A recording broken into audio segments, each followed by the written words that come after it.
قتل الإنسان ما أكفره. Bismillah wa salawatu wa salamu ala rasulullah amma ba'd. Assalamu alaikum wa rahmatullahi wa barakatuh. Today we're doing a video on David Wood. Yes, I've not done a video on him yet.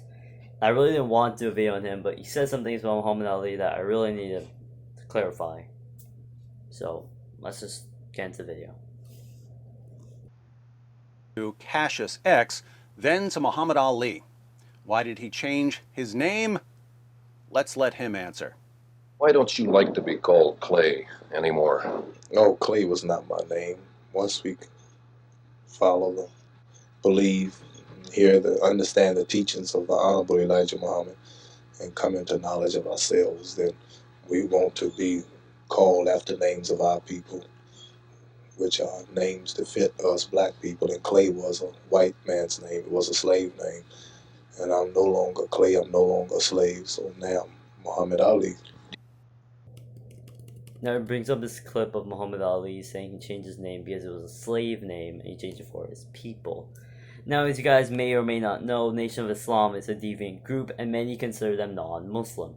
They teach deviant concepts such as the white devil, aka the fact that all white men are evil. Nation of Islam's most influential members, Muhammad Ali and Malcolm X, left it when they discovered the true Islam.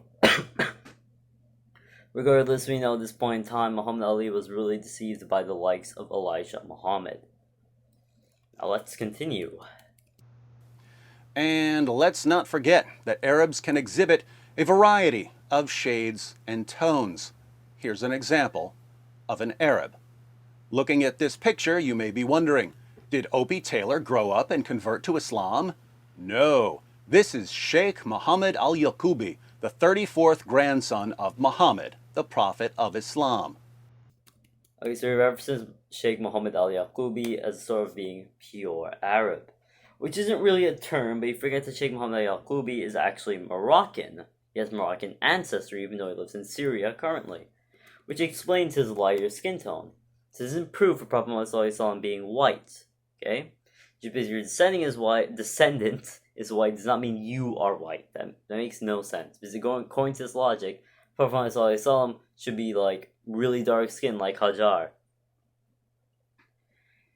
Let's continue. While we were sitting with the Prophet in the mosque, a man came riding on a camel.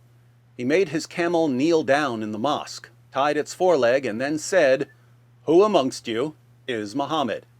At that time, the Prophet was sitting amongst us, leaning on his arm. We replied, "This white man," reclining on his arm. Why? Next claim he makes is that Prophet Muhammad is white according to these hadiths.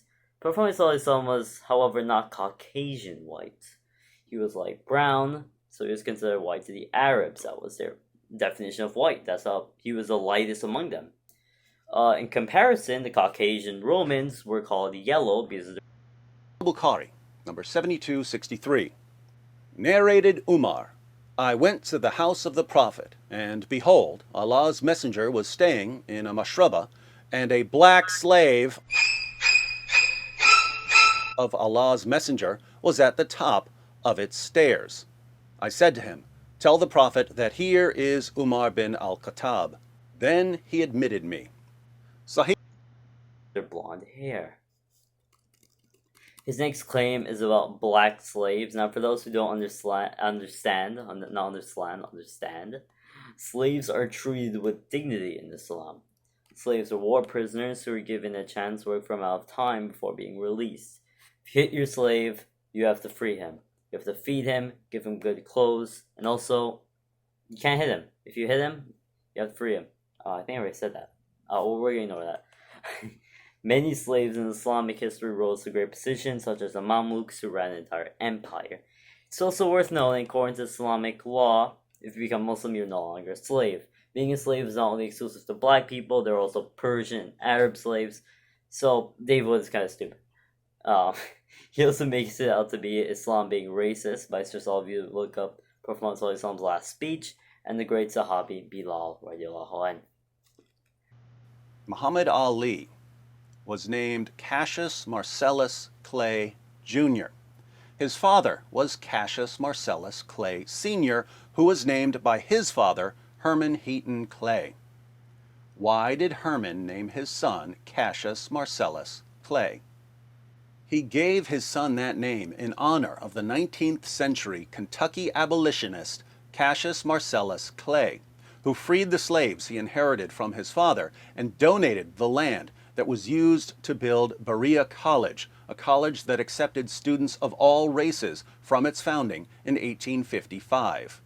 Clay was the target of repeated assassination attempts for his calls to end slavery.